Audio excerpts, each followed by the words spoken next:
Hey guys, thanks so much for joining us. We are so excited to go over June's market update with you. We also have a really exciting guest speaker I'll introduce shortly. But if you are joining us live today, then you must have read the email and you know about our free giveaway, thanks to Steve. We'll go into a little bit more information about that and we'll be providing that at the end. Without further ado, I'm going to go ahead and jump in because we have quite a bit of data to cover today.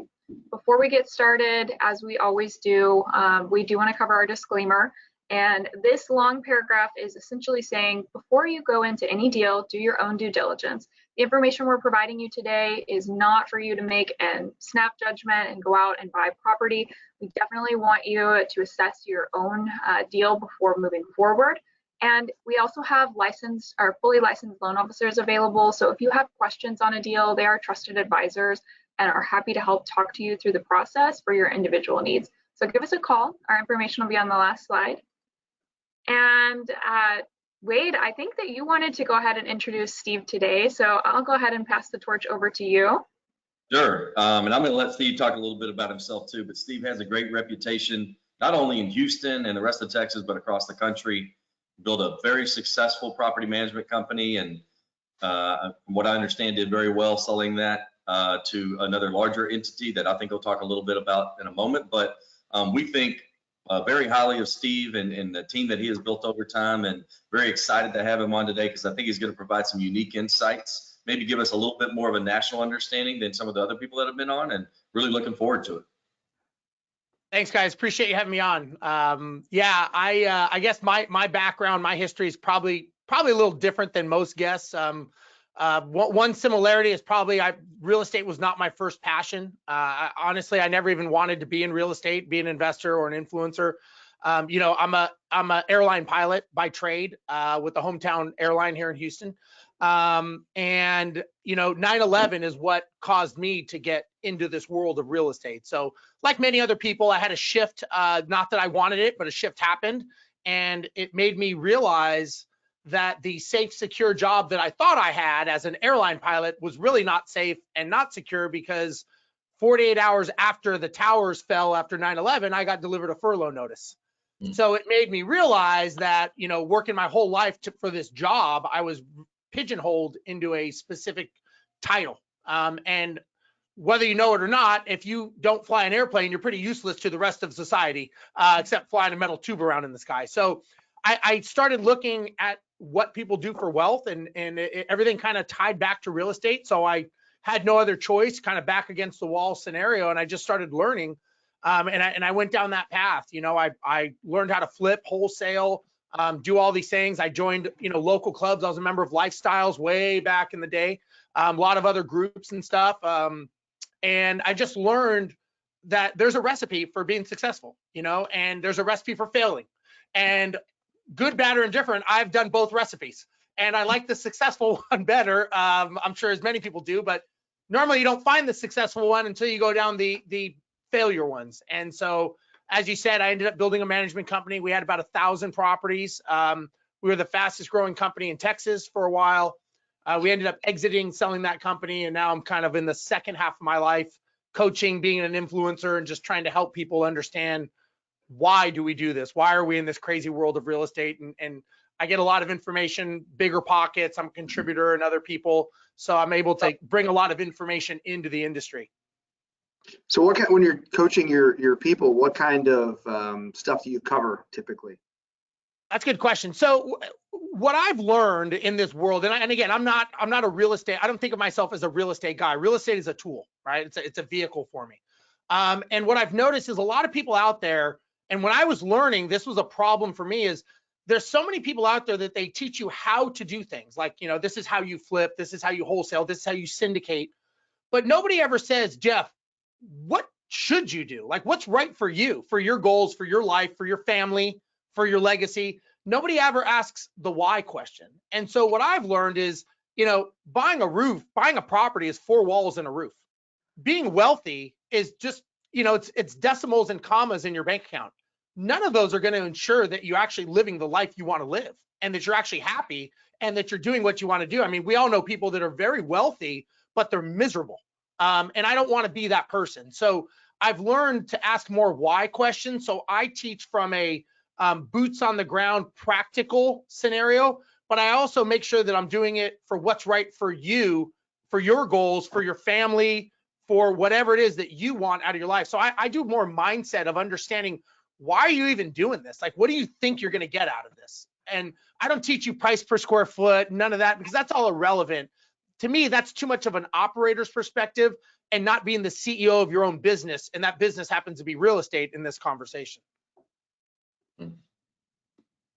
Good deal. Sense, yeah. And I have heard from some people who worked with you, anecdotally, they give great feedback. So I think if anybody's looking for that, Steve could be a very valuable asset for sure. Thanks.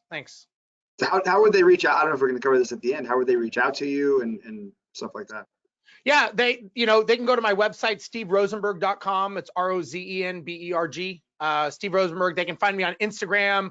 Being an airline pilot, which I still am. And, one of the things I tell people is, don't tell me you can't do it, because I built a multi-million-dollar company while I had a job. You choose not to do it. So where I'm going with this is, when I'm on social media, I'll post videos of me all over the world that I'm doing right now, flying, traveling, doing this, doing that, as well as real estate mindset. So I'm kind of like an onion, right? I got a lot of layers. So they can find me on Instagram. I put out a video a day, every single day on YouTube. I talk about how airline pilots and pilots are relatable to running a business, talking about your team, talking about your structure, talking about how do you teach your children to buy real estate. My son bought his first rental property at 14 years old. So I teach that. It's like, don't just buy this to buy this, buy it for a reason, do this for something. So if you go on YouTube, Instagram, Facebook, you Google me. I was a big contributor on Bigger Pockets. I'm speaking at their convention. I do a lot of stuff in the industry to just try and give back and educate. So if you look me up, you'll find me. Cool. And we do have Steve's information at the end, so that you'll have his contact info and then also his websites. But Steve is not kidding. He was flying to Chicago yesterday. We had to push our meeting to today because he flew there and back. So he is really always on the move. So we're so grateful that you're able to join us today, and we're looking forward to getting your perspective on the market. Yeah. Now, if anyone is joining us from Steve's group, I'd like to take a moment to introduce our two other speakers. We have our CEO, Wade Comeaux. Wade has been in the industry since 1995 and held large positions at other lenders before venturing out and starting his own company, which is Catalyst Funding. We wouldn't be here today and you wouldn't be on this webinar if Wade hadn't made that change. So thank you, Wade, for joining us, and we're so excited to have your insight. Wade is also an active investor outside of being a licensed real estate agent and our CEO. So he's a little bit on the move himself. It's hard to get him down in one place sometimes. And then we have our director of lending, Jeff Johnson, who is making an interesting face for his introduction. Jeff, give us a smile. There we go. Jeff has over 20 years of experience in all facets of our lending. If you've worked with us before, you may have spoken to Jeff, and you might have seen us out at a networking event as well. So we're really excited to get the insight from these three panelists today. And Jeff, I'll let you introduce a little bit about us if you would like to. Sure, I'll take this. So appreciate that, Destiny and Steve, and for you folks that have not been on our webinars before. So what we do is, I'll just cover this slide briefly. We are a one-stop shop for hard money and long-term loans. So folks that want to get into buying a house, fixing up and flipping, or buying, fixing up and holding on to it, we can provide the financing for both. Like Destiny said, we are a lender built by real estate investors for real estate investors. So before we started doing loans, we had a home investors franchise and flipped properties, wholesaled properties, have a decent sized rental portfolio as well. So as an organization, we understand what most investors are trying to accomplish because we've done it, or we still currently do it. We have a single point of contact model for all of your loans. All of our loan officers that work here are licensed. So that means that they can not only do your hard money loans, which does not require a license, but they can also handle your long-term loans. So for you buy and hold folks, a lot of times you'll work with a hard money lender that does hard money, and then you'll get shipped off to maybe another lender who does a long-term. So it's two different companies, two different loan officers. We have set up our structure to where one loan officer, one company, they handle you all the way through the process. 5-star customer experience. You check our websites, Google, Lifestyles Unlimited. We have 5-star averages across all channels. We do hard money, conventional, and non-conventional loans. That's really becoming a bigger part of our business and the industry lately, are the non-conventional loans. And those are no doc loans. So if you are maybe self-employed and you can't get your tax returns to get you to qualify, there are plenty of non-conventional long-term options for you to be a landlord and still be in that game. Along with some blanket products we have that just came out that we're very excited about. Primary refi, purchase, or cash out. So as we'll discuss here in a little bit, property values are really on the upswing. So a lot of you folks that are maybe newer, depending on your cash level, you may have some, you may have less, and you need some more to get into real estate investing. A lot of people we talk to have a lot of equity in their home. Some realize it, some don't, but the values have gone up so much. We're doing a lot of cash out refis for folks, and rates are really low as well. So doing a lot of cash out refis for folks to pull money out of their primaries or rental, and then deploy that cash to buy more rentals and build up their empire. Hard money loans, they depending on the type of loan it is and your qualifications, they start as low as 6.99 and 2 points. We have a VIP flipper program. That is, you got to be pretty well qualified and experienced, but those rates are for flips are down to 9.99 and possibly as low as 1 point. And then I can't read this last little bit here. I can cover that, Jeff, if you want. It just talks about, no worries. Talks about our new non-QM and blanket loan products. This, as Jeff mentioned, is a no-doc program, and rates start as low as 3.875% on a no-doc, a blanket loan, which is very exciting terms. In some instances, even more attractive than what we can offer on conforming loans at the moment. So it's very exciting time if you have a large portfolio to refinance, or if you want to purchase a bulk transaction, that can also be a great tool for that as well. All right, before we move on, did that fix it? Can you see the bottom now? Yeah. I'm sorry. I can change my screen. No, I don't know okay. about people at home if they can see it or not, but yeah, let us know. And everybody, I'm not sure I mentioned this at the beginning, and I apologize if I didn't. If you have any questions during the webinar, we have a little questions box. Write them in there, and at the end, I'll make sure to ask all the experts your question. If you have any comments, you can also write it in there as well. And we are recording this webinar, so you'll get a copy at the end. All right, let's get into it. Time to get started on June market update. Wade, do you want to take this first slide? Sure. And I want to cover a little bit of what we hope to do today. We just want to give you data, some of our opinions, and then you can hopefully make a more educated decision on your real estate investment goals, right? So we're not going to tell you it's a great time, it's a bad time, anything like that. We just want to give you the data and give you the context. This is a very interesting slide. A lot of people do not realize this, but if you look at this slide, between 2010 and 2020, there were fewer homes built than at any other 10-year period back to 1960, which is pretty amazing to think about. But people, there was, after the mortgage crisis, 07, 08, builders, a lot of builders were burned. A lot of them went out of business.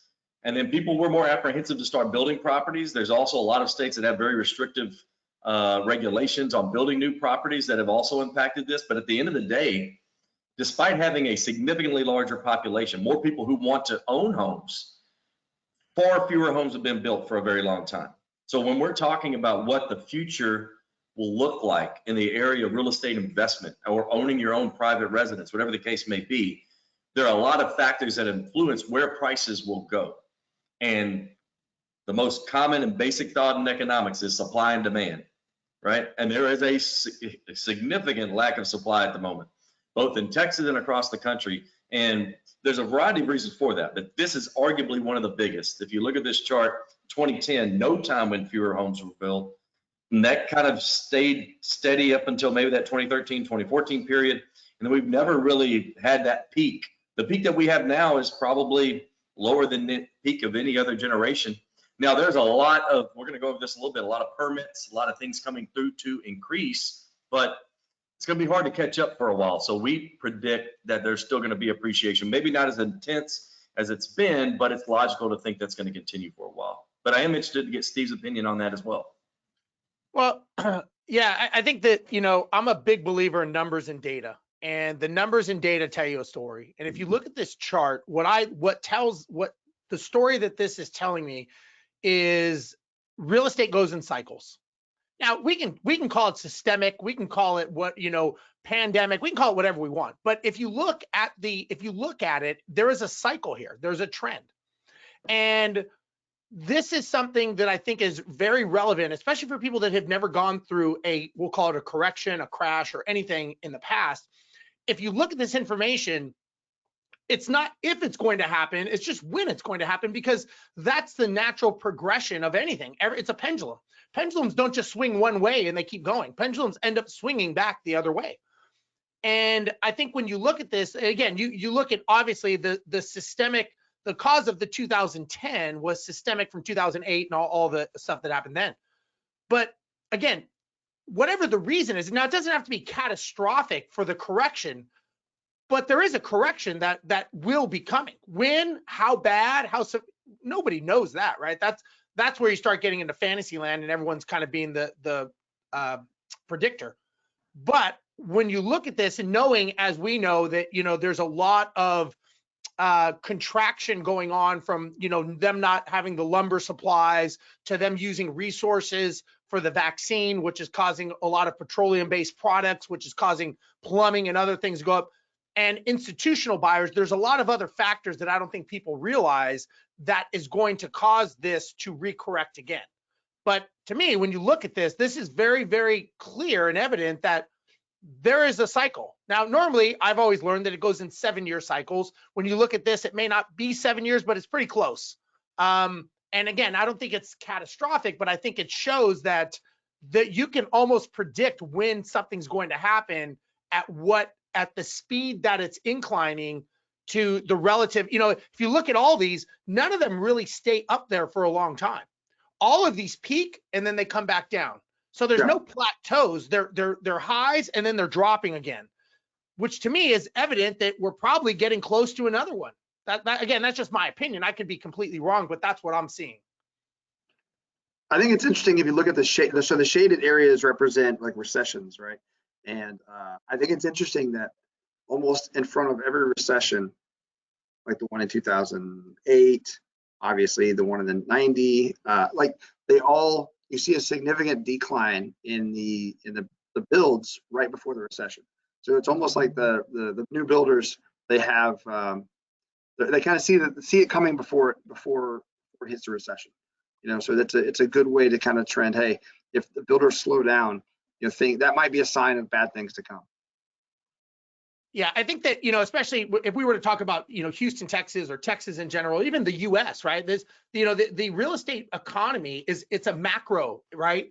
And so for us to just think that it only affects us in Houston or in Texas or even just the United States, it's a bit ignorant of understanding how the economies work with international trade. And so when you look at these charts, you all of a sudden start realizing there's a lot of other factors that you have to come into play, and people are planning these out. It's not like one day they're going to wake up and go, hey, let's cut lumber today, right? This has already been stopped a long time ago. I mean, you look at this chart and it's telling you 2010, we're still seeing the repercussions of that, where most people don't even remember 2010, and maybe some people on here were never even investing in 2010. We were, and I remember it, we all remember that time frame, right? And so again, I just think it's important to understand these are, real estate is not a flip on a dime type thing. Real estate is it's like a slug, right? It's very, very slow. It's like moving the Queen Mary. It takes a long time to move that thing. And this is premeditated, and these are thought out months and years ahead of schedule. Absolutely. All right, let's check out that next slide. And Here we go. So this is it's a chart we covered last meeting, but we thought it was pretty important. So it's a single family rental market, and large scale institution investors are a new entry into the market, but are limited to a few. So I know we talked about last time institutional investors moving into this space aggressively, and it is, a trend for sure. However, if you look at these numbers, they aren't quite there just yet. So this is a distribution of who owns rental properties, right? So if you look at on the left-hand side, institutional investors are folks that have a portfolio of 2,000 plus, right? There are only 18 of those right now, and they only control 1% of the market. Middle tier investors would be 50 to 2,000. They're 4% of the market. Small investors, anybody who owns 11 to 50 properties, that would be 7% of the market. And then very small, so 1 to 10, it's still 88% of the market. So I would expect those numbers to shift upward over the next couple of years as big money gets dumped into this market. But at least for now, the smaller guys still own a large percentage of the rental property market.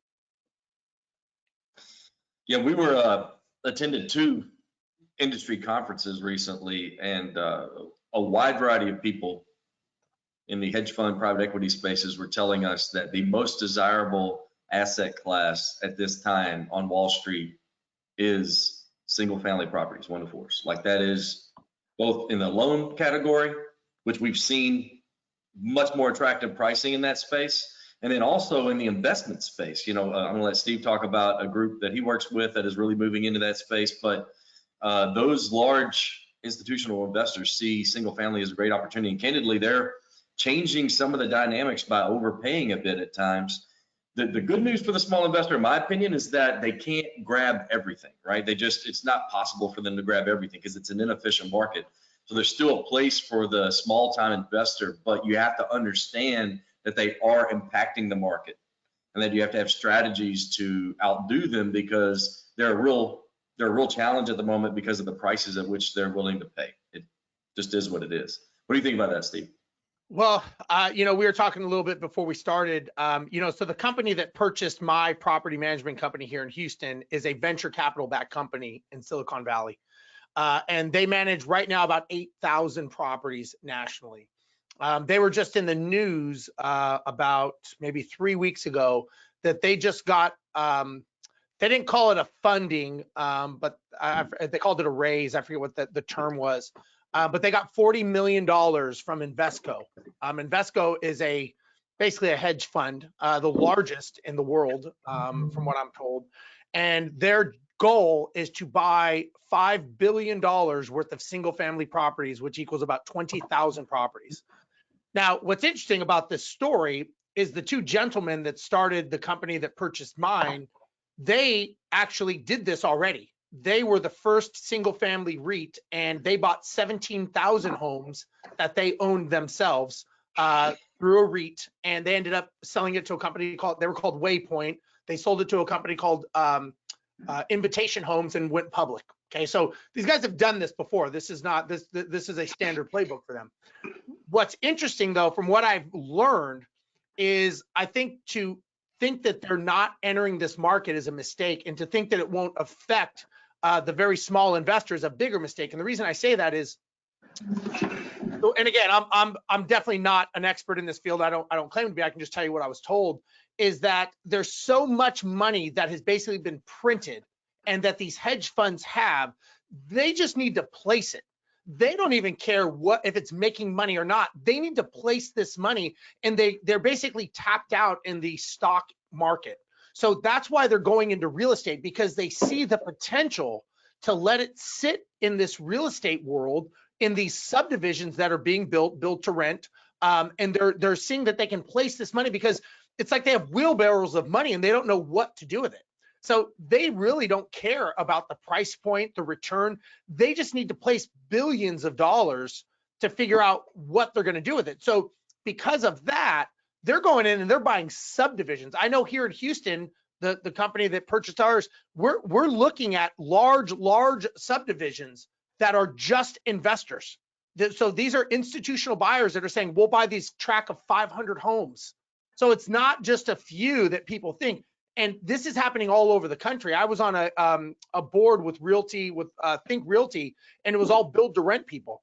And they were talking about some of the money that is just flowing in That's not even counting international money, right? That's just institutional from the US side of people.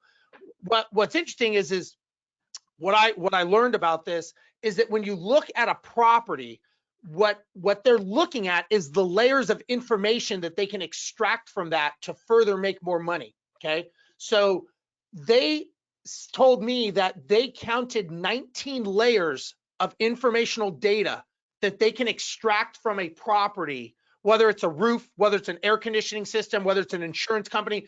19 layers of data they can pull out per property.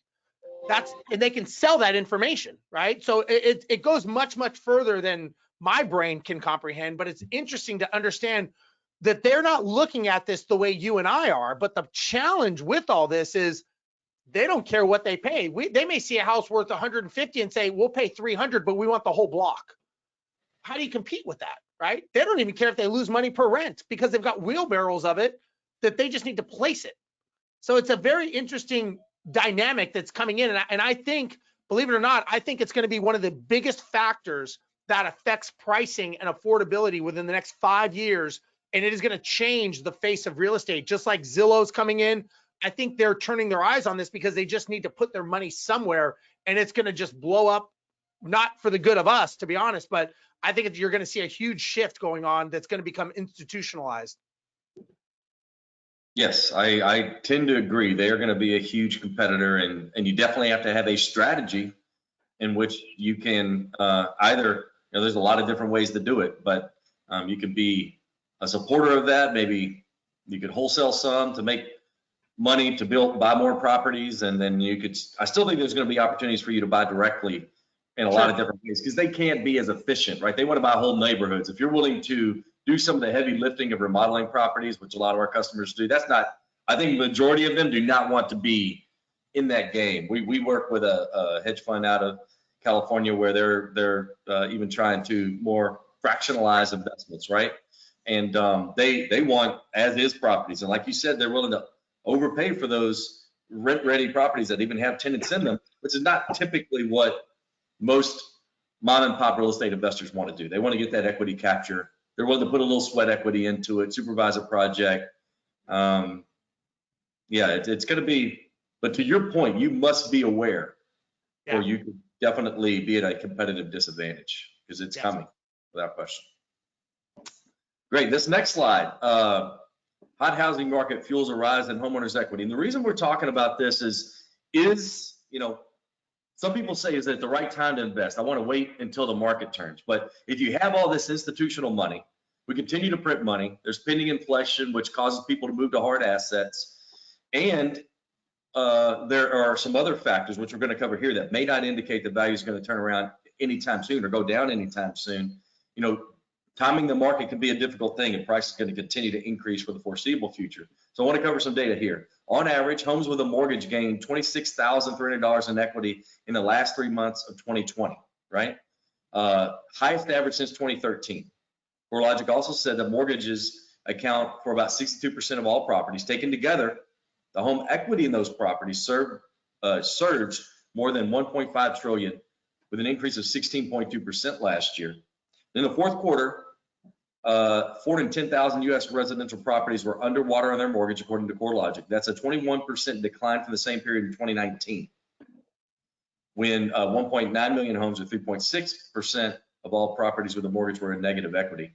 So you look at those numbers, and what does that say? What is the universe of properties that have some probability of maybe going into foreclosure, right? And I think there's a couple things we've talked about in the past. One, if someone has the ability to sell their property because there's equity in it, they're very unlikely to go to a foreclosure, right? What happened in 2007 is people did not have equity, right? Properties were going down. It was a challenged market because there was unemployment and there was not the equity in those properties. So people could not sell them. And I do believe at the moment with the appreciation, that's one big difference that would mean, at least for the foreseeable future, we don't see that foreclosure boom coming. Right? Yeah, I would say for sure. Plus, when you factor that along with all the money that's dumping into the market right now, if somebody says, hey, I'm going to foreclosure, I'm pretty sure there are plenty of investors that will take that off their hands to avoid that from happening. Yeah. It's almost impossible to assume somebody has no equity at this point. Yeah, I can tell you from personal coaching experience, my opinion is that in the next 6 to 12 months, there will be more wealth created in real estate than probably in the past decade, right? The people that are going to get wealthy are the same people that were prepping prior to a 2008 correction, right? And look, I think you and I all know there were more millionaires made after the crash because the people were ready and they were prepared and they had their ducks in a row, they had their funding and they knew what they wanted and they were laser focused on it. So to say I'm going to wait, I don't think is an intelligent answer. I think the answer is make sure you know what you want, be focused on it, and be ready to move. Because look, the deal of a lifetime passes by you once a week. You just don't know what the deal of a lifetime is because you don't know what a good deal is for you. I've got a guy that I'm coaching. He lives in Denver, and we were looking in Tampa. And he was a realtor, so he knew a lot about real estate. And so it was killing him the prices that he was going to pay. It was a short-term rental. We were getting an Airbnb, and I was coaching him through it. And it was just he couldn't do the deal because he's like, I don't agree with this pricing. And I'm like, well, look, unless you have a time machine and you can go back to 1980, you're going to have to pay this price because in 10 years from now, does it even matter? Like in 10 years from now, you're going to be worth more than it was today. So you're basing it on a past opinion. And I think a lot of people that ask this question is they're basing their decision on what it once was. Well, shit. I mean, you can do that with the price of bread. You can do that with the price of gas. I mean, it goes on and on. You can't do that. You have to do with what the current economy is doing. And this is the new level playing field. And this is the sandbox we're playing in.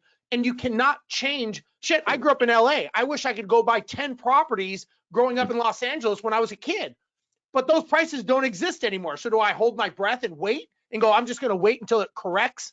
Or do I go, okay, this is the new norm? And I think people have to realize this is the new norm. So if you're going to do it, know what you're doing, be educated, but don't wait because it's not going back the other way. I don't see it going back the other way, at least. Yeah, I think you make a great point. Will there be a correction at some point? Yes, but if you're waiting now and it goes up 30% and then it corrects 10, it's still never going to be where it was today. So exactly. It's a very difficult thing to time the bottom. And people who try to time the bottom in any market, right? It's stock market, real estate. If you're investing in cryptocurrency, people who try to time the bottom on these things, it's just a very difficult proposition. Well, I mean, if you have the ability and desire to hold on to properties long enough, even people that were buying in 05, 06, 07 in the run up right before the crash, I'm sure they were a little upset in 08, 09 and 10, but look at it now, it's come back up and then some. So yeah, absolutely. Even if you think, oh man, I got screwed, I bought it when it was at its peak. At that time it was at its peak and then it dropped, and then over time real estate's just a pretty steady appreciating asset. And yeah, the ability to hold on to it, you'll be fine.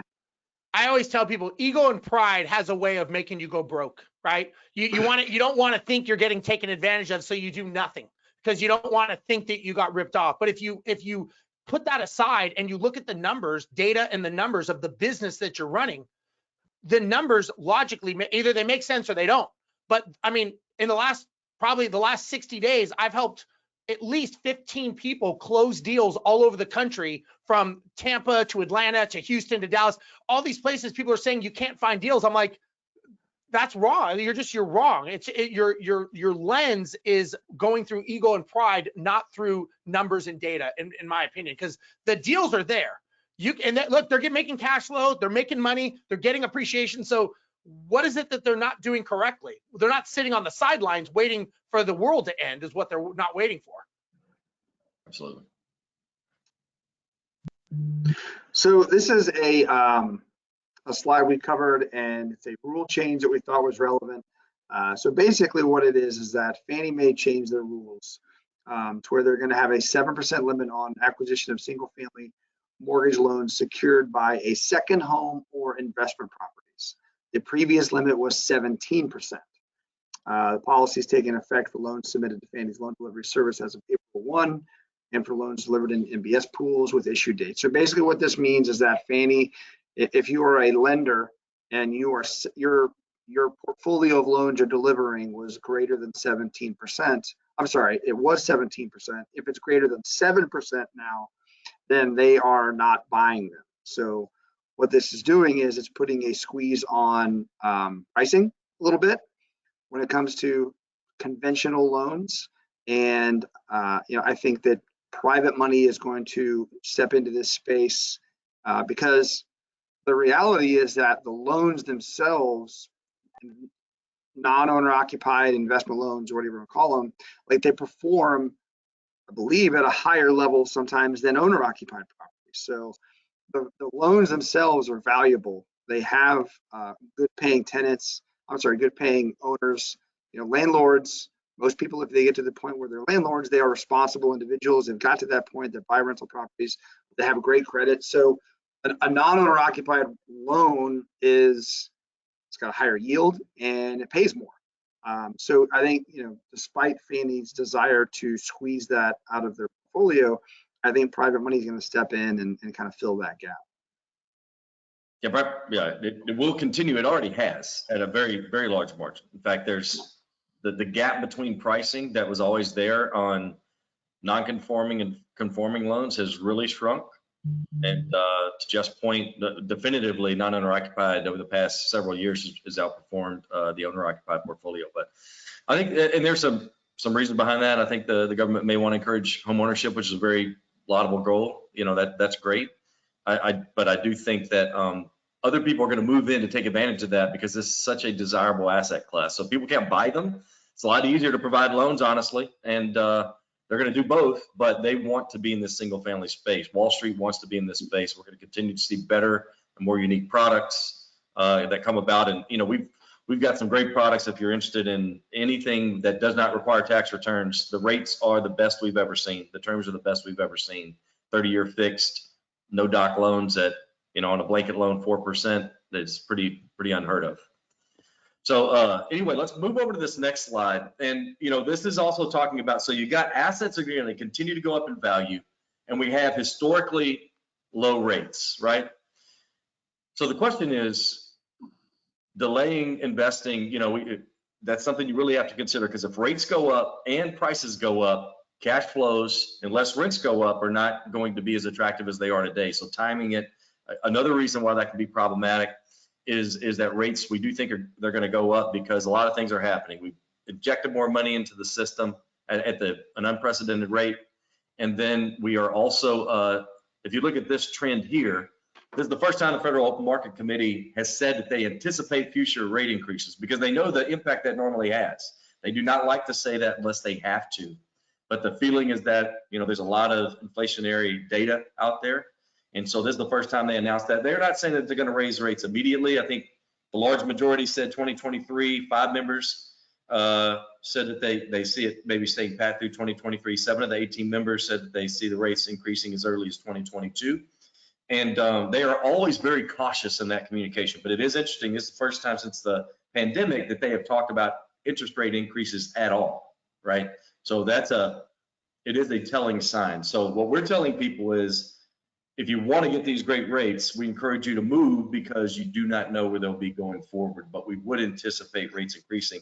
And that, to be clear, we've already seen some rate increases in the last 30 days, and especially since this has come out.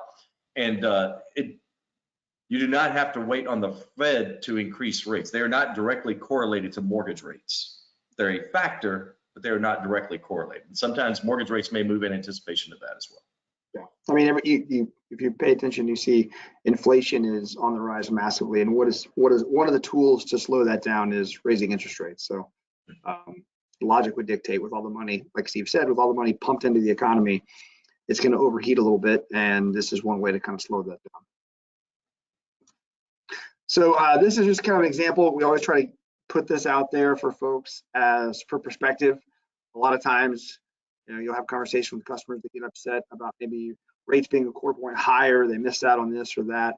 So we try to put this in there as a little history lesson as where rates are now, where they have been since the 70s. And as you can tell, they are at the lowest point they've ever been on this chart here. I don't know what the actual lowest number it's ever been is, but if you look at this chart, which is a little broader timeline, they've never been any lower than this since the 70s. And they've been all the way up to 18%. These rates, just so you know, these are owner occupied rates. These are not for investments. So there's always an add-on for investment properties. But right now, according to bank rate, the going rate is 3.25 for a regular 30-year fixed. So for you folks that have been investing, even if you invested in 2000, right, you're looking at 7-8% in that range. It's in the threes. So it's never been cheaper to get money right now. Can I just say something on that? Sure. Perfect. I think it's interesting, and I was a product of the 2000 era, acquisitions, and I have always thought, and I've been trained by my coaches and mentors, is many people think about a 3-month or 3-year decision as opposed to a 30 or 40-year decision. And a lot of people, they get so wrapped around the axle, and I'm not saying it's not important, interest rates and all these things, but they get so wrapped around the axle of their interest rates or their insurance or their HOA. Nobody actually ever thinks, okay, maybe I run this through my business model and let's see what kind of returns I want out of it. They're worried about things that they can't change, number one. But, speed, obviously, as you can tell, is the only thing that can change this by doing acquisition sooner, than waiting. But even if they go up, it's just part of the formula, right? It's like, I ask people, what's the business plan? What's the goal? What's the return? They have no idea. They're so worried about an interest rate. How are you going to get that return month after month, year after year for the next 40 years out of this property? And are you looking at appreciation? Are you looking at debt pay down? Are you looking at depreciation? They don't think about that. I'm like, so you're worried about a number that you can't even change, when maybe you can look at the business model to make sure that the business model is going to give you the return to give you the lifestyle that you want to have. So I think it, and I get people a lot of times, they get so focused, and I know you guys are in the lending business, but I see so many people so focused on this, when I think it's just a variable. It's just part of the mathematical equation. That's all it is. And they base a buying decision on this interest rate that they can't change. That is not it's not a variable, it's fixed, right? I mean, maybe it's gonna go up a point or half a point or whatever, but it's not gonna change. My question to them is, what successful business model is this inputted into to get you the next 40 years of return? And they don't have that answer. I'm like, maybe you need to focus more on the business model than worrying about something that you can't even change. That's my rant. I'll stop. It's a very valid point. And it's another point about trying to time things, right? Yeah. Oh, rates went up a 1/4 point or a 1/2 point. I'm going to wait until they come back down. Well, they may never come back down, and you have 2 other factors playing against you, right? Appreciation you're missing out on. You're not paying down your mortgage. So it's a very valid point. All right, so in the effort of time, we've had a great conversation. We're just going to cover some highlights on each of these major cities. I think we just got to pick out a few key things, and Destiny did a great job of pointing out a couple of records, which I'm going to stay focused on. And if you look at May 20 versus May 2021, that record high single family average sales price is up, almost 100,000. It's pretty amazing stuff, right? 29.7%. Median, that's the average. The median also up 21.7%. Single family rentals did drop significantly. If you look at the number placed, I think there's demand for that as well, but there's not as many properties because the rents have gone up 10% in that time frame. That's a healthy increase for landlords. That's a nice boost to the cash flow of ongoing landlords, but there's just not as much inventory right now. And that's the common thread on both the sales and the rentals is a lack of inventory. So the other thing I'll say, it's not a record at this moment, but that months of inventory, last year 3.3, currently 1.4. As we know, equilibrium is 6 months. So that's just a fantastic number as well. Yeah, that total dollar volume number is just insane. If you look at literally doubled. I think, I do think that if you look at the total property sales, right, 7,700 versus 12,000, 55%, it's a massive jump. I do think I don't think the price increase is gonna start slowing down, but I do think the volume is gonna start slowing down. I think the lack of inventory is finally catching up to where we're not gonna have these ridiculously high numbers of increases on units. I think the prices will still go up, but I think the units are gonna start flattening out a little bit. Because if you look at the total pending sales, they're a lot closer to last year than what they are now relative to the sales. Anything in particular here, Steve, you want to chat about? No, I mean, I think the numbers clearly are showing what it's doing. I mean, again, I'm a big believer in following the numbers, and I think it's telling you what's going on. It's a clear picture. Yep. Next slide. There we go. So this is kind of what we've been following for quite some time. The higher end, as supply is constrained and demand is equal or grows, that means prices get pushed up. And so never is it more evident in the data on these. When we break them out into tranches, the 715 above increased 291% over last year. So that just means a lot of properties are getting pushed up into that price range. People are just willing to pay more for the houses now. And it kind of gets lower from there, but it's that's just following the trend we've been discussing for the last year on these market updates, is that prices are just really getting pushed up in Houston to where 750 or $500,000 homes are not as uncommon as they once were.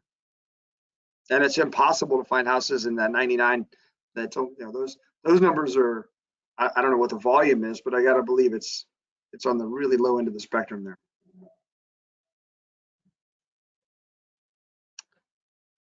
So San Antonio, I'm just going to hit the highlights.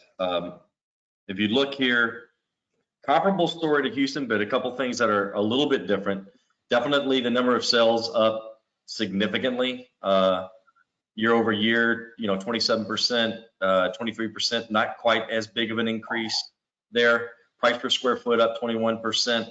Days on market also down considerably. One thing that's interesting in the residential rental, not as big of a decrease in the total number of transactions, but the increase in average prices, average rent rates is up about 9%. Houston was 10%, so that seems relatively consistent. I think for all the two markets we've looked at thus far, if you're investing in real estate, holding rentals, I think that's a very promising increase year over year. 10% is a strong number. Yeah. Anecdotally, I spoke with the gentleman that's kind of in tune with the state and the volume, and he told me they're doing more deals in San Antonio for rentals than they are in Houston, which I was really surprised to hear when you compare the sizes of those two and the fact that they're kind of closely priced. But he said that the rental properties in San Antonio are just blowing up right now. Now, that's that organization. I don't, maybe it's a little different if you look at the whole city, but anecdotally, he said San Antonio is definitely on the upswing. So this is Dallas. Like I said, I'll just try to kind of hit the highlights. Obviously, the prices up 21%, kind of what we've been talking about. Days on market, 32 days on market. That's 20 and 71 when you consider days to close. 39, so 71 all in. 23 days less than in May. Closed sales up 38%. Again, really high number. Months of inventory.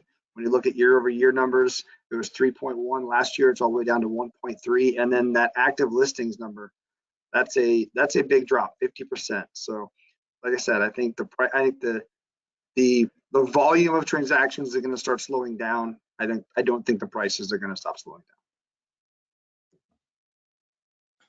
Next slide. So Austin is, the numbers say it's the hottest market in Texas, arguably the hottest in the whole country, for a wide variety of reasons. A lot of big companies moving there. Tech companies are leaving California and moving into that area. But if you look at the year-over-year price growth, substantial. The month of inventory is really amazing. Like they've been in that 0.4, 0.5 month range for the better part of the last 6-7 months. All the other Texas markets have been in that 1.3, 1.4 range, maybe 1.7 a little bit earlier in the year in Houston. So significantly tighter market. And the total sales volume, I think I remember Houston year over year was up 100%. Austin's up 116%. So definitely the hottest market. And candidly, it's getting into a price point where I think long-term investors are struggling unless it is some type of small multifamily, 2-unit, 4-unit, like the single-family properties themselves. It's almost priced out to where single-family landlords really are finding it tough unless they're far outside of the city in the greater Austin area. But Steve, what are your investors seeing out there? Yeah, very similar to what you're saying. And one of the challenges that, with Austin is the income level does not match the price point. There's a huge disparity. When we were looking at opening an office there, we did a lot of, diagnostics breaking down the city, and the average income, because of the university, you get people that leave the college, right? And they want to stick around in Austin. Well, they don't make that much money. So they're not able to support the price point. So this area is a pure appreciation play. I mean, it's basically, this is what we would call a negative geared property. So your negative cash flow, but it's going to be going up in value. One of the things you were talking about San Antonio earlier, one of the reasons that's a strong rental market right now, number one, you have military, which is always a strong driver. Number two, you got tourism, but you've got a lot of people that are relocating from the West Coast. And so they're trying to figure out where they want to go. So that's great as a rental property situation. Houston just passed 60% rental property tenancy. So 60% of Houston rents. I don't know what the number for San Antonio is, but it's because so many people are moving here and they don't know where they want to live. So they're kind of testing it before they go. But yeah, I think that's the Austin thing. You just have a lot of money getting pumped in here from the West Coast and from other areas because of the businesses. So you're going to have a lot of people renting until they figure out where they want to go and if they're going to have jobs and all that stuff. So I think you'll see this going up exponentially faster than any other city, in my opinion. Yeah. Yep. No doubt about it. So this is for Texas. Texas A&M does a really good job of putting data together statewide. So I just kind of hit some of the highlights. No surprise, months of inventory is down to 1.3 statewide. And prices below 300,000 were down to 0.9. In Houston, anything less than 300,000 down to 0.8 months. So really little to no inventory at that price point. Median home price, this is across the state, went up for the fourth consecutive month. It's up 17% year over year to 289. The repeat sales home price index, which is just, it basically kicks out new home sales, is up 13.5% year over year. So if you just bought a house and you sold that house on average, it'd be 13% higher than what the previous year. And then lastly, I threw this in there because I know we don't really think there's going to be much of a foreclosure boom, but it is relevant. Fannie and Freddie and CDC, the federal eviction moratoriums, I believe, are set to expire at the end of this month. Yes. So hit the next slide. I did throw two charts on there that I thought were interesting. This first one is basically the status of a mortgage, and are they past due on their mortgage. So as a country, if you look, 36% of all homes are free and clear, and 5% are past due on their mortgage. Texas has a little higher percentage of free and clear properties, 5%.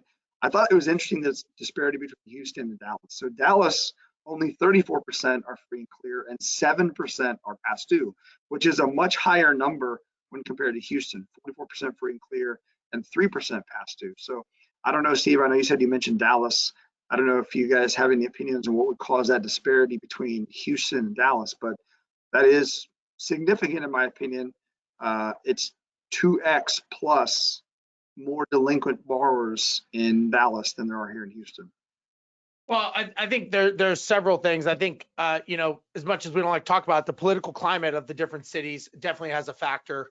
And whether it's a landlord friendly or tenant friendly state/city affects that as well. And so again, some are not allowing the moratoriums to go along and they're stopping them. And they're, as you know, a federal judge stepped in and they basically said it was unconstitutional. And then they went back and forth with a stay. But I think all of these things are starting to come into play, and you're starting to see some tricklings, and you're going to start seeing some disparagement of those numbers. So I think you're going to see some fractures of this, and I think this is clearly evident of those numbers. And you're right. I mean, it's a pretty big number. I mean, there's a lot of obviously properties that we're talking about, but I think because of the rules changing and the economy's strong all over Texas. We know that, right? There's more U-Hauls coming here than anywhere else in the country. So we know the inbound is very strong. how they're regulated in each city, in each region is more, that's, I think, where we start seeing the differences. Yeah, I just thought, and then if you look at the bottom chart, like likelihood of having to leave the house in the next 2 months due to foreclosure, if you look at somewhat likely 33 to 15 DFW versus Houston. So they're having some more delinquency problems up there for sure. And these are owner occupied, correct? Yes, sir. Owner occupied. Yeah. Yeah. Well, I think it's a rippling effect. I think you're gonna, you got the stimulus package. You've got people that are not working. 3 out of 10 small businesses say they're not going to survive 2021. So those businesses employ people. Those people have houses. So I think you're seeing the rippling effect of this, of money basically starting to unfreeze itself as the economy starts coming back to life. These people that have been in glue this whole time and been able to have these forbearances and this and that aren't working, you're going to start seeing the dropout of them. Yeah. Next.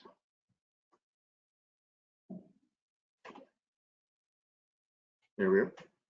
This is one thing that I think is very promising for Texas as you move forward. And Dallas and Houston are top, I don't know, 6, 7 cities in the country potentially. I can't remember the exact numbers, and it depends on kind of how you measure it out. But lots of opportunity, lots of amenities, things of that sort. When you look at where they're ranked in affordability, they're much higher than the other cities that are in that top 5 or 6, like Los Angeles, New York, Miami, and those are 3 of the biggest cities in the country, and all very expensive. And Houston is just significantly more affordable. Dallas also more affordable. And another key thing to keep in mind, one of the attractive things about Texas is that you don't have a state income tax. The people in Los Angeles are paying a significantly higher state income tax as well. Their properties are more expensive, so they're paying more in property taxes. So a lot of different factors there. And that's one of the reasons that we, and I think a lot of others, I'll let Steve talk about it, continue to anticipate that there's room for home prices to go up in Houston and Dallas and San Antonio. A little bit more struggle in Austin, as he pointed out, because if you look at it, people in Austin don't make that much more money, $20,000, but they have to pay an extra $170,000 for a home on average. Like that's a huge difference without that much more money to cover that expense, right? So we always look at the affordability index because it says, can people continue to pay more without it becoming really troubling for them financially, right?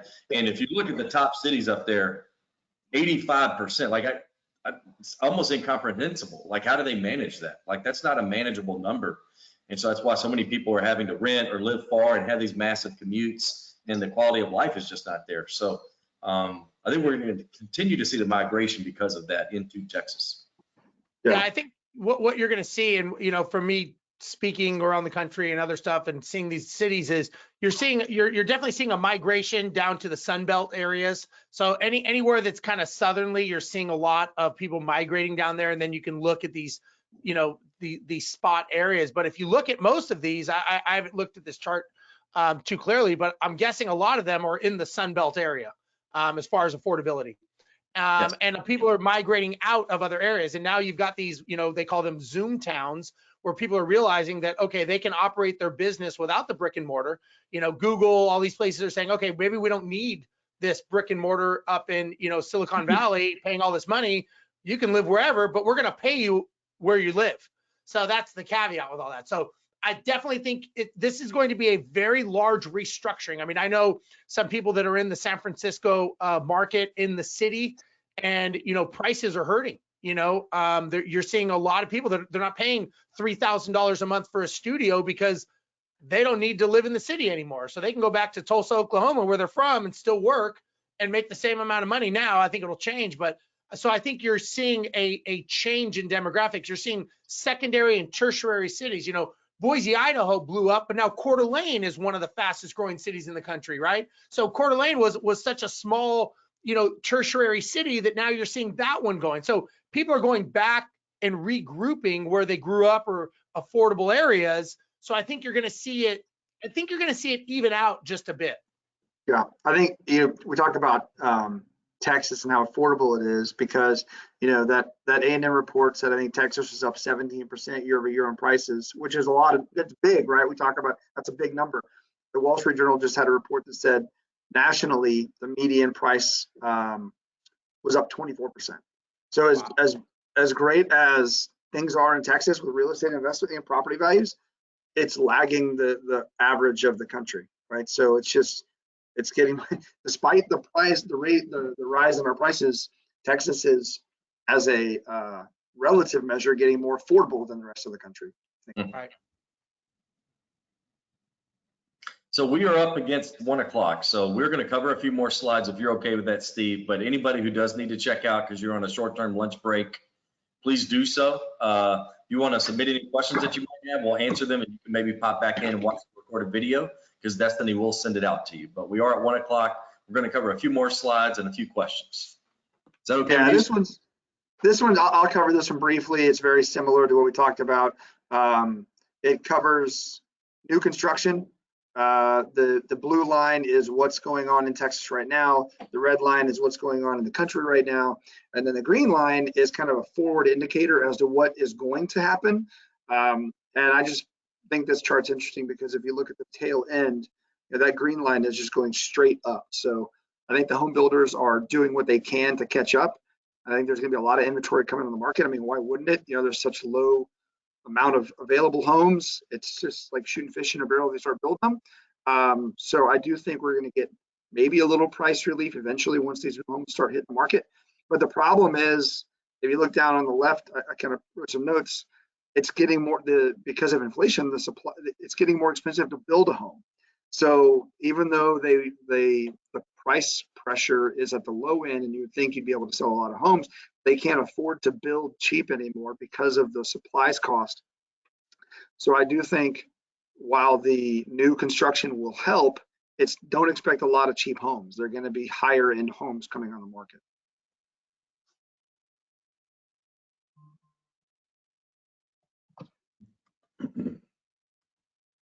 Are we on the next slide? Yep. Okay. Yeah. So this is covering the number of construction permits. And if you notice, Texas is always a little bit above the rest of the country, but they kind of moved relatively in line with each other. And then you just see this divergence beginning in 2012, and it's just gone through the roof here recently. And I have heard statistics that I think both Houston and Dallas and surrounding areas, for example, have more new home construction permits than the entire state of California combined, which is a pretty amazing number. That's each independently, right? One, I think that's where people are moving, but also there's less restrictions on building. So I think you're going to continue to see affordable housing here that's going to help with some of these numbers. But we're going to cover one more slide quickly. This just shows the existing days on market and how much it has dropped over time. Obviously a very, very telling story. Just at the bottom there on existing home days on market versus, they're both dropping, but existing homes, they just almost have no time at all. But I want to give Steve a little bit of time to cover these three topics, and then we'll ask for any questions. Anything on these slides that stuck out to you, or any comments on it, Steve? No, I think it's just, again, I think the numbers in the data are clearly indicating what's coming. And, there is relief coming, which is supply and demand. It's simple economics. So we're going to see a change. Real estate moves like a slug. It's very, very slow. It's not like a stock. I think people that are in this, social media, immediate gratification world, they think it should move on a dime, and it doesn't. And I think, over years, this will be a very small blip on a radar, just like we saw from the graphs earlier. And I think this is just prevalent of, this is the sandbox we play in, and this is the speed that things move. Yep. So Destiny, I know, I guess we have one more slide, maybe one or two more. There we go. I think Wade talked about this one already, right? About the days on market. And then that last slide is just kind of a graphic representation of the different metros, the prices. It's kind of what we talked about. Actually, Dallas, Plano, Irving, I guess if you separate those out from the rest of like Fort Worth and Arlington, like the median prices are actually higher than Austin. But this is kind of what we've been discussing. San Antonio, Houston are kind of on the lower end of the pricing spectrum, and then the DFW area and Austin are a little higher up. I know we have, like I said, it's already 1 o'clock.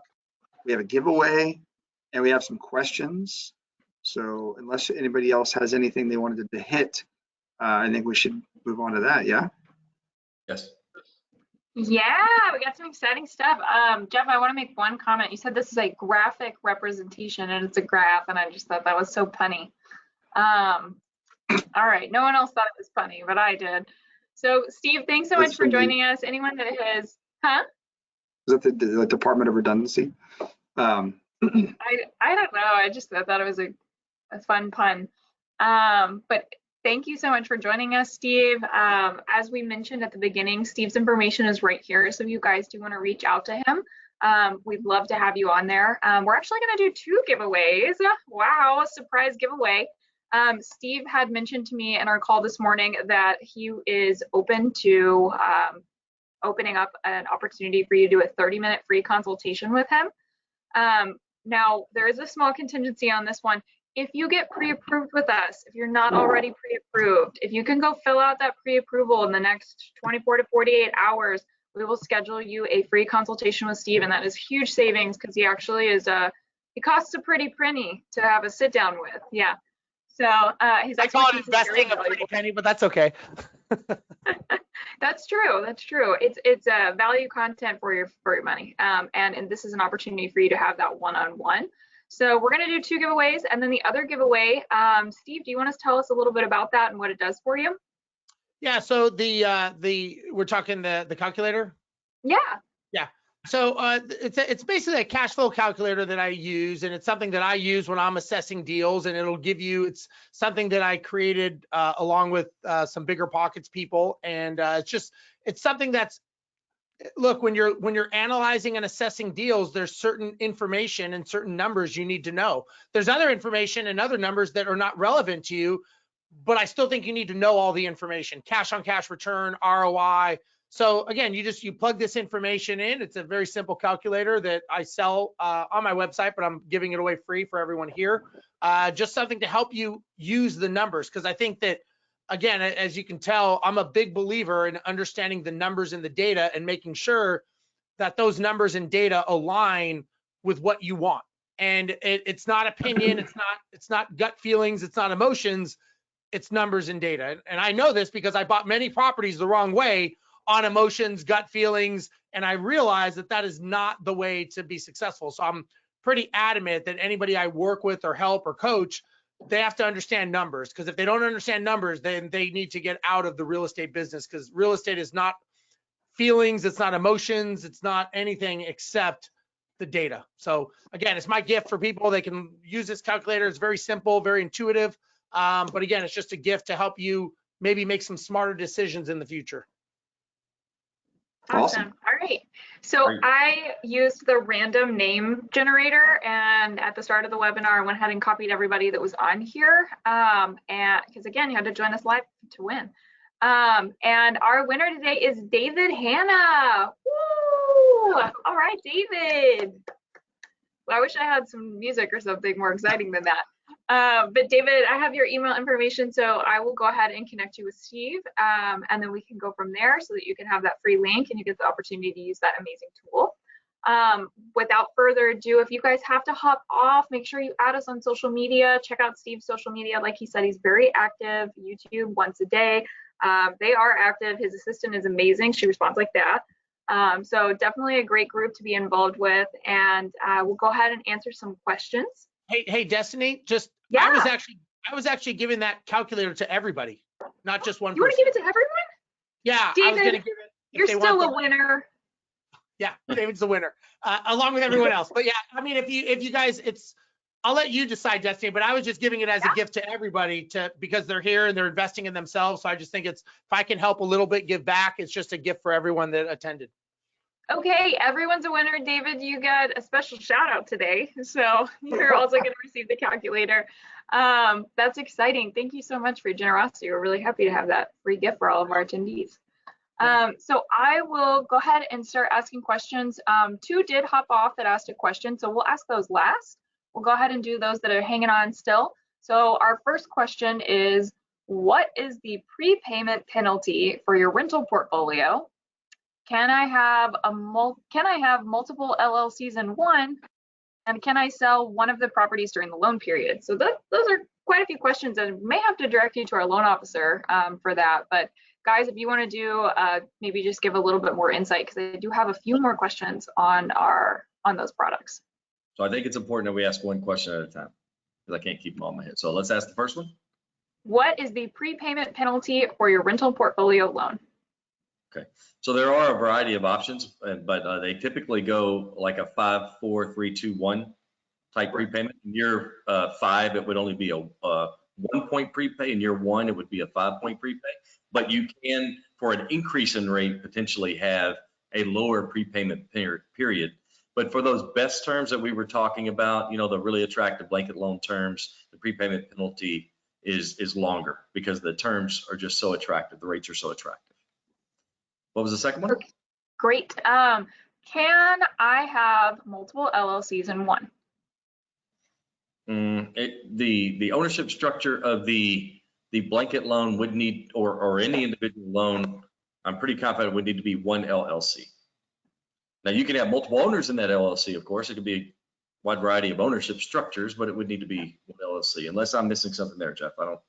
Yeah, I've never had that come up, but I think you're probably right. Okay, next question. Can I sell one of the properties during the loan period? So on a blanket loan, if all the properties stand on their own, for example, if it's a 75% LTV loan and each of the properties is at 75% or lower on the LTV individually, then yes, individual properties can be released from that blanket loan program. The loan balance will decrease, and also the payment will decrease, which is not always the case. So that's a very strong blanket release provision. Many are far more restrictive than that. Awesome. Okay, thanks guys. And I went ahead and wrote your name down, and we can shoot you an email so that you could talk to someone, one of our loan officers, maybe get a little more info, because it sounds like you have specific properties in mind for that. So we'd love to talk to you more about it. The next question I have is, I am looking into a bank statement loan. How do you determine the max loan amount for this loan type? So I'm assuming that you're talking about the non-QM loan, and that is going to be based on the type of loan. So if you want to cash out or like a rate and term, and then your credit score are the two primary drivers. So if your credit score and then the type of loan will determine. Typically, it's somewhere between 70 and 80% on those type of deals. Okay, great. Thanks, Jeff. And then, oh, this person was just saying great information. I have to jump off. Let's see, next one. That is funny, but not a question, so we'll move on. And then let's see. All right. Hello. My client has had bankruptcy for 2 years. Can they qualify for non-QM investment loan? So we do have a non-QM. It is a lower LTV loan, and the pricing is far higher than what we discussed earlier. But we do have a product which actually you can go down to a 500 FICO. We would have to check the specifics on how long bankruptcies. I think it was bankruptcy they mentioned must be. Closed out, but there is a possibility, but that would be higher pricing than we talked about earlier, but a great way for someone to get into owning a real estate investment property before they have cleared up all of their credit issues. Okay, great. And then this one might be a good one for Steve to chime in on. This question is, are the big institutional buyers hitting certain markets and or cities, or are they buying all over the country? From what I know, they're buying all over the country is the quick answer. The certain institutions are buying in specific areas that they focus on. So you have many, it's not just one, there's multiples that are hitting their target areas that they have relationships set up with management companies and other things. So they are, blanket, you're going to see them all over the country. They're definitely here in Houston. I know for a fact they are here in Houston buying. Because I've seen some of the acquisitions that they've done, but any city you're going to find them in different varying degrees depending on the institution themselves and what their focus is. Awesome. Thank you, Steve.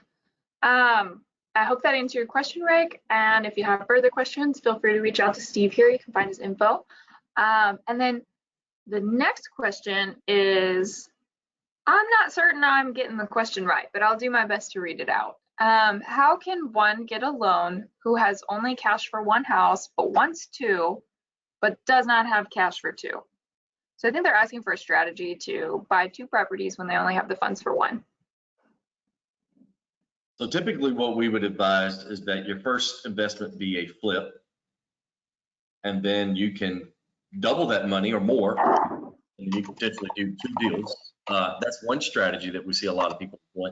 And if you don't have the ability from your day job to earn enough to buy properties with regularity, you might even flip more regularly, right? Some people have to flip maybe two to buy one rental in order to keep this as a long-term real estate investment goal, right?